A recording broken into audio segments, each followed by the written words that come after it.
La prima parola in napoletano che ti viene in mente se ti dico Amsic. Ah, posso dire? Eh, Amsic è un figlio in trocchia, come si suol dire.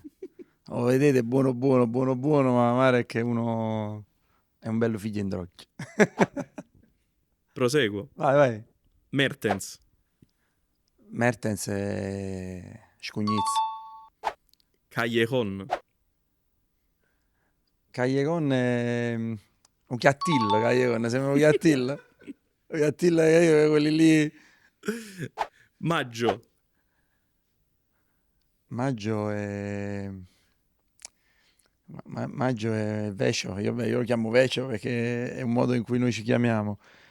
Maggio è uno scugnizzo ancora come dire, non esaltato, però anche lui è uno scugnizzo di questa città, secondo me.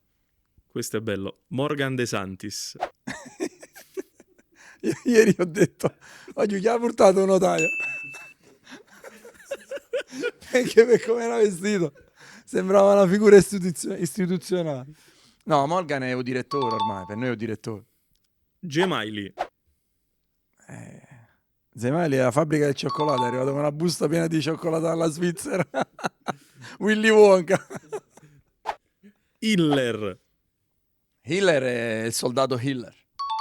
Hiller è il nostro soldato. Santa Croce. Se non si può dire. Non si può dire. No, non Trova si un può modo, dire. trova un modo, non si può. Non si può dire. Gargano. Gargano è il nostro nanetto, è un'ana, quindi Gargano è un'ana da comitiva. Lavezzi. Non ci stava giù la vezza, mannaggia la miseria, che peccato. Il pocio, ma il pocio per noi è stato sempre il pocio, quindi oggi è il pocio, è con l'accento napoletano, il pocio. Abbiamo quasi finito. Pepe Reina.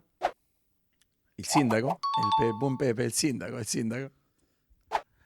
Matador Cavani. Cavani è... Sì, si può dire che Cavani è arrapamento proprio giù. Cavani è Calcistico. Sì, sì, calcistico, per l'amor di Dio. Mi limito al calcio. Insigne. Insigne o Pulcino per me. Io l'ho sempre chiamato Pulcino, quindi... Ancora oggi, quando ci sentiamo Pulci, lui sa che è una cosa affettiva. E chiudiamo con Paolo Cannavaro. E non lo dovete chiedere agli altri questo. Di me non faccio fatica a dire di me. Secondo voi? A noi. O capitano. Ah, no, poi. Grande, grande.